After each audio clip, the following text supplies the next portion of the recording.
The work of Giovanni Piranesi sparked considerable debate in its time, with many agreeing that his engravings are more than just an artist's fantasies. They appear to be a reflection of real events that occurred after some kind of global catastrophe, but he was far from the only one to document this strange and mysterious world. A whole generation of ruin artists left us astonishing evidence where the main subject is always the majestic ancient ruins. Before us lies an entire world where ordinary Europeans, from the middle class to the nobility, go about their daily lives amidst the grandiose remnants of a former splendor. Some of these structures still exist today, having been turned into restored monuments or blatant replicas. However, most of what surrounded people just a short time ago has vanished, scavenged for practical needs. A startling fact unites all these scenes. The artists captured reality with photographic precision without thinking about how their creations would be interpreted by future generations. But posterity proved ungrateful. They deemed their ancestors to be dark and uneducated fantasists, prone to exaggeration and fabrication. We are told to believe authoritative critics who label these paintings as fiction. But this creates a logical dissonance. When you see this magnificence, it's hard to accept that the artist rendered buildings that survive to this day with incredible accuracy, but simply invented the ones that are now gone from his own head. On what grounds should we draw this line? Why would that be the case? The truth, most likely, is that the artists invented nothing. They were the documentarians of their time, recording the world around them. And that world was strange. We see that in the 16th and 17th centuries. Just yesterday, in historical terms, a civilization of European peasants and herders, ruled by a handful of people in more expensive clothes, existed on the fragments of colossal megalithic structures. It is perfectly clear that they did not build them. The official explanation states that their distant ancestors built them. But then the Dark Ages arrived, a 1,000-year period during which all construction skills were lost. These people in the paintings look as if they just found these structures. They seem alien in this world of giants, not as builders, but as users. This raises the main question. Who were these people in a world built for giants? Were they the heirs who had lost their ancestors' greatness and were now living on the ruins of the past? Or were they random settlers who discovered an empty world and adapted it to their modest needs? A closer look at these paintings, where life unfolds against a backdrop of ruins, reveals a profound cultural and technological gap. We don't see the descendants of great architects carefully preserving their heritage, but rather people who have simply adapted to the existing landscape.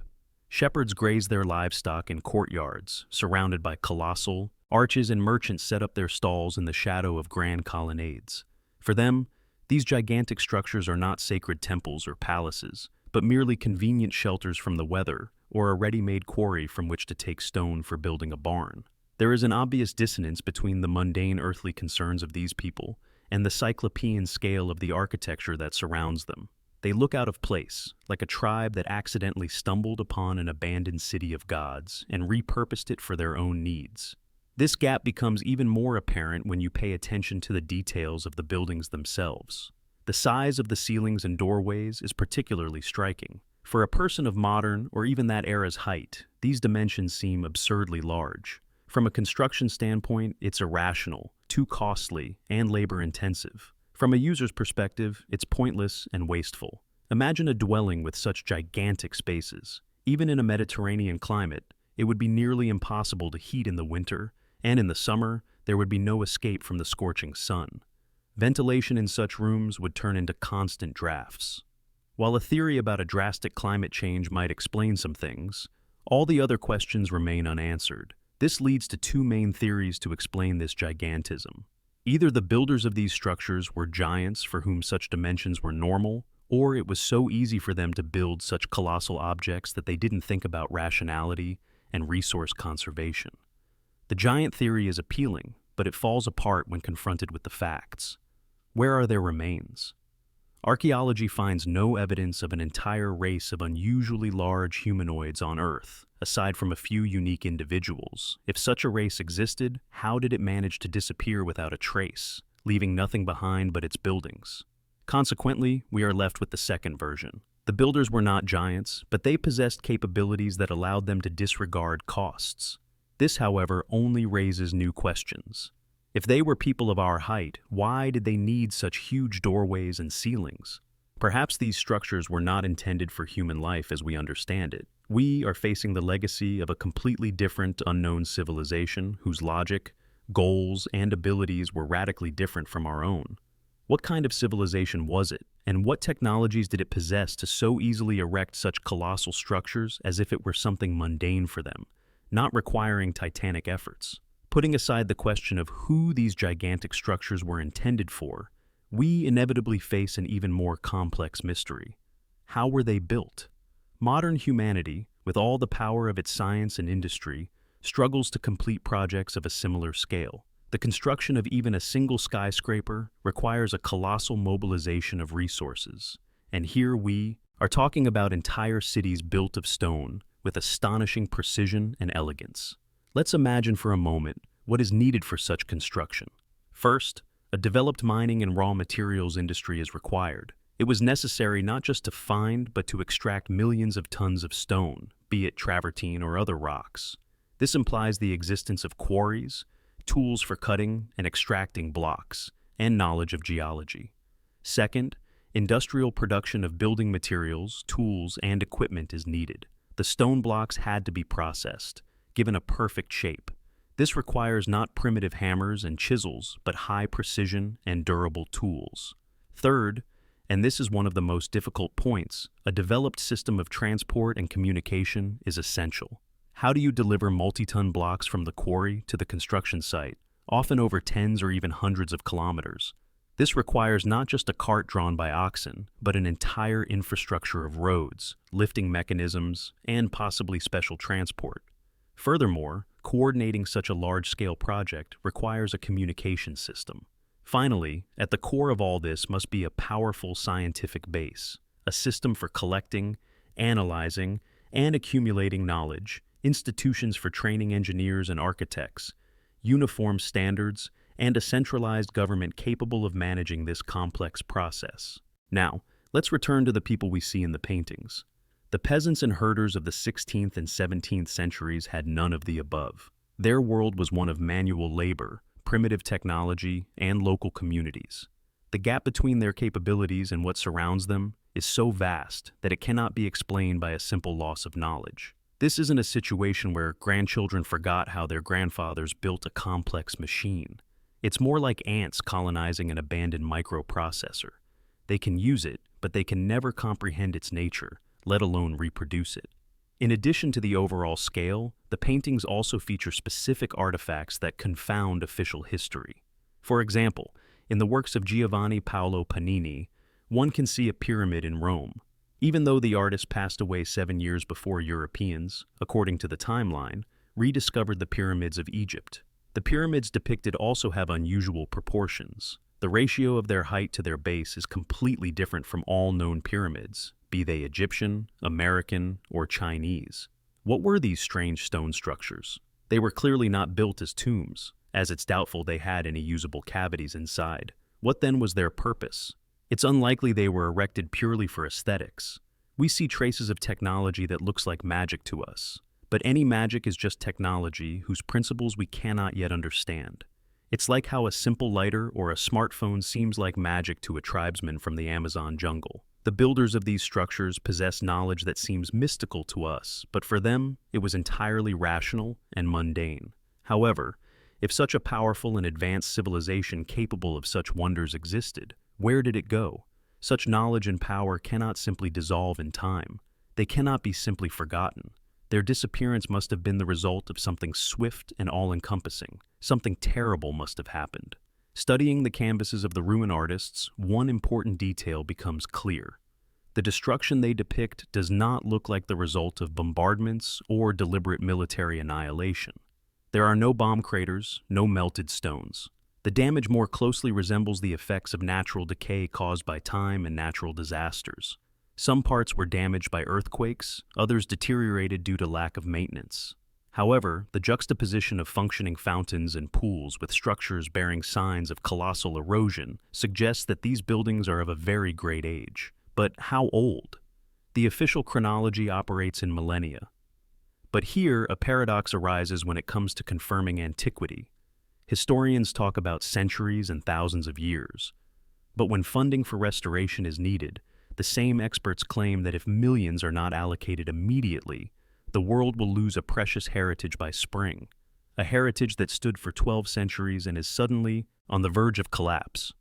This duality suggests that the real timelines might be very different. With the advent of photography, we gain the ability to track changes in natural and man-made objects over the last 100 to 150 years. It turned out that the rate of wear from natural forces on rock is often overestimated by a factor of about 10. What is dated to 5 to 7 centuries may in fact be no more than 100 years old. Granite and basalt cities cannot stand for thousands of years under the influence of rain, wind, and temperature changes while retaining their pristine appearance. What the painters documented in the late 17th and early 18th centuries could have been only 300 to 500 years old. The catastrophe that turned flourishing cities into ruins most likely occurred around the year 1700 in the traditional chronology. This is not a randomly chosen date. It was precisely at the turn of the 17th and 18th centuries that something global happened on Earth, affecting absolutely all spheres of life. This period is shrouded in mystery and strange coincidences. Suddenly, as if at the flip of a switch, a massive technological leap occurs. Almost all areas of human activity, from science to art, receive a powerful boost. It is during this time that the camera obscura appears, allowing artists to achieve that photographic precision which enables this very investigation. But the most important and strangest event of this period is the global calendar change.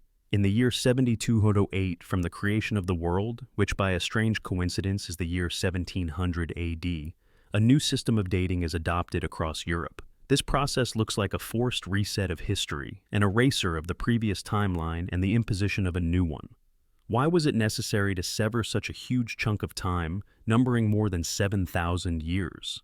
This act looks less like a technical reform and more like a deliberate action to break the connection with the past.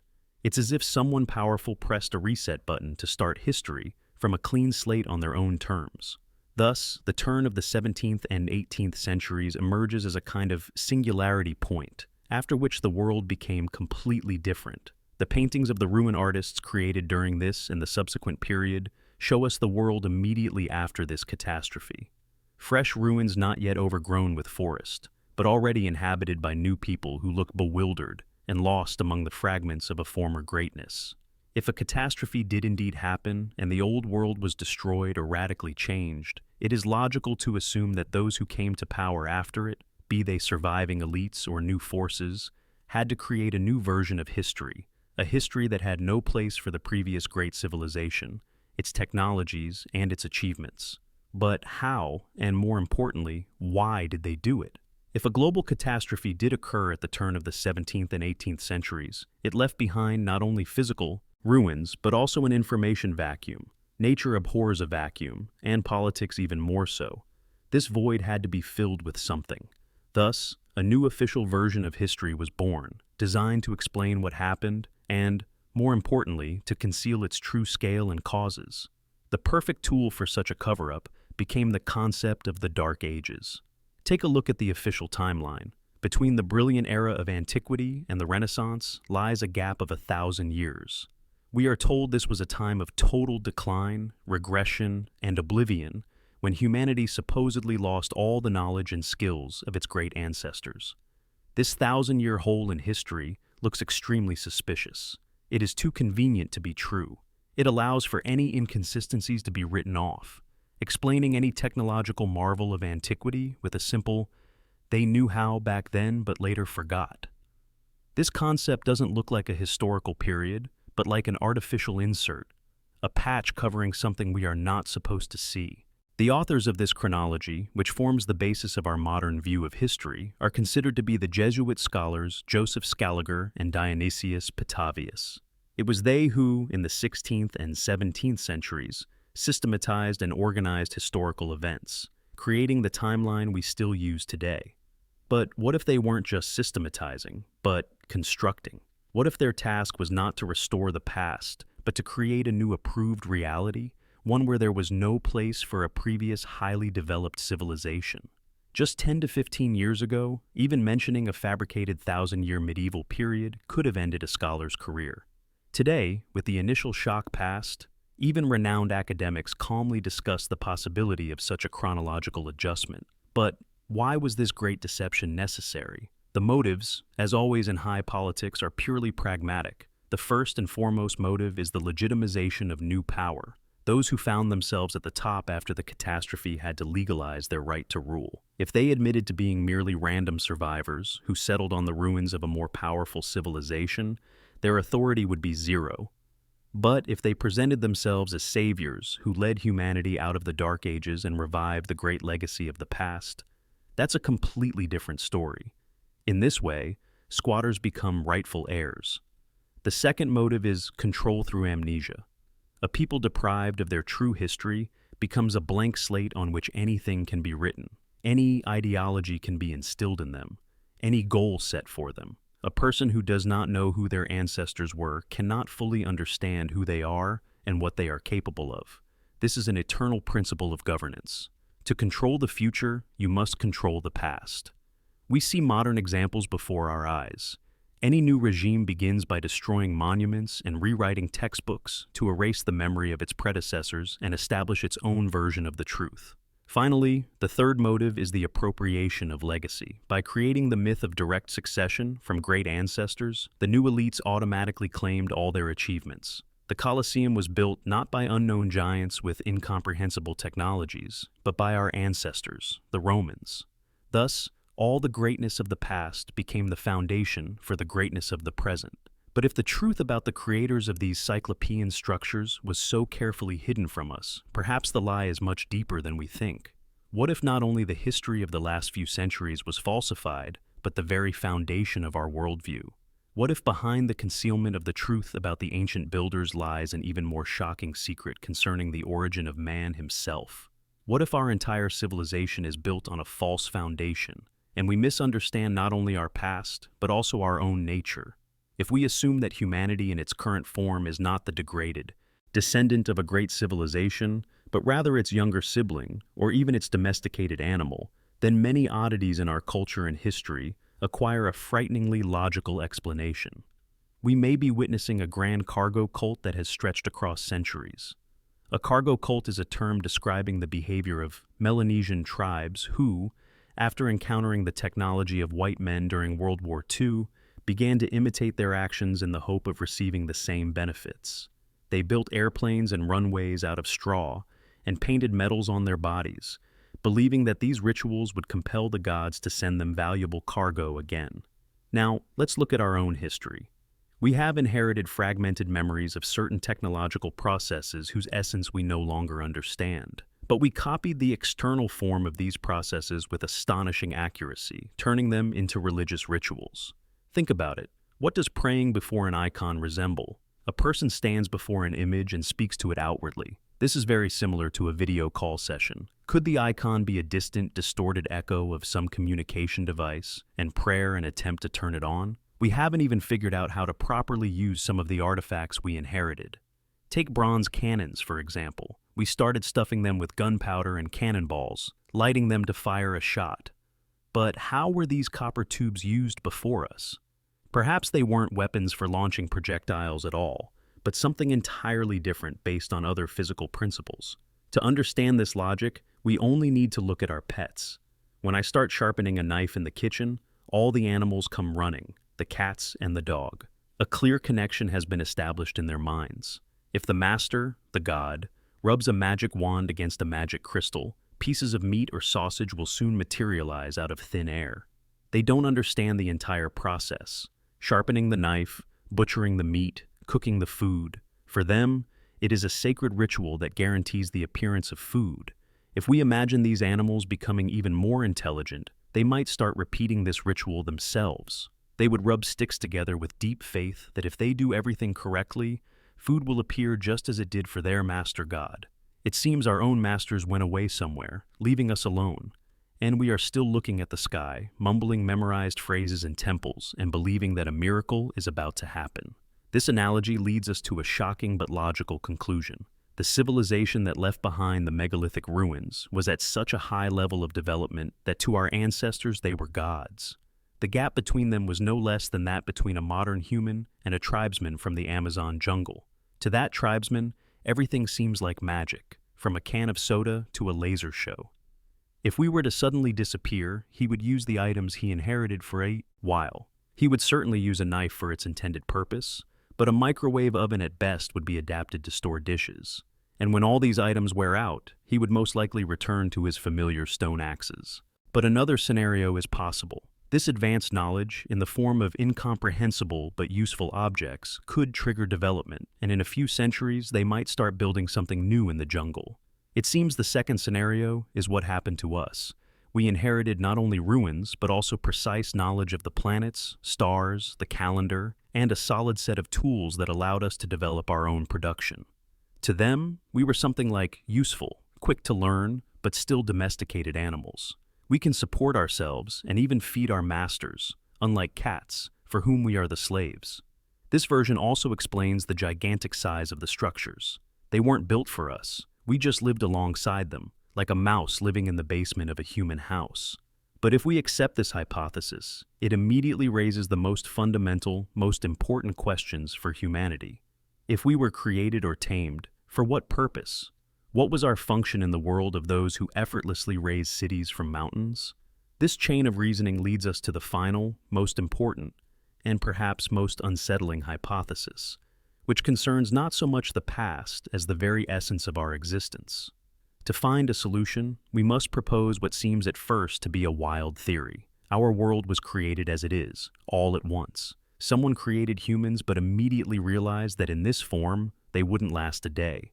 Unlike any other animal, a human is completely unequipped for survival in the wild. We have no fangs, no claws, no fur, no powerful muscles. We are just a naked, warm, and defenseless bundle of life on bones, the perfect meal for any predator. Therefore, it is obvious that by placing this gentle, fragile creature among rocks, forests, and rivers, the Creator was obligated to teach it how to survive and provide it with a minimal set of knowledge, skills, and tools. But even that is not enough. Like any normal caring owner, they had to provide humans with shelter. Even the most neglectful owner will build a kennel for a puppy before bringing it home.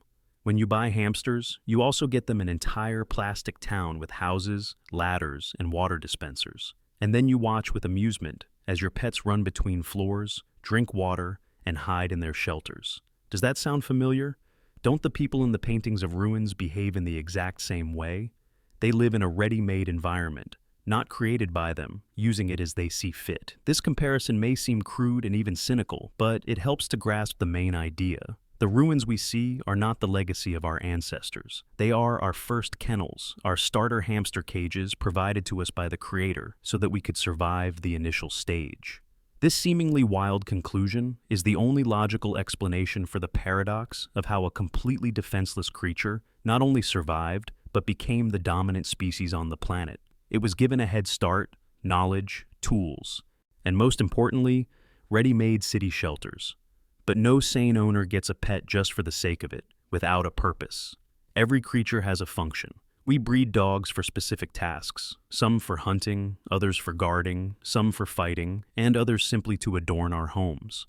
If this analogy holds true, then we too were created with a specific concrete purpose.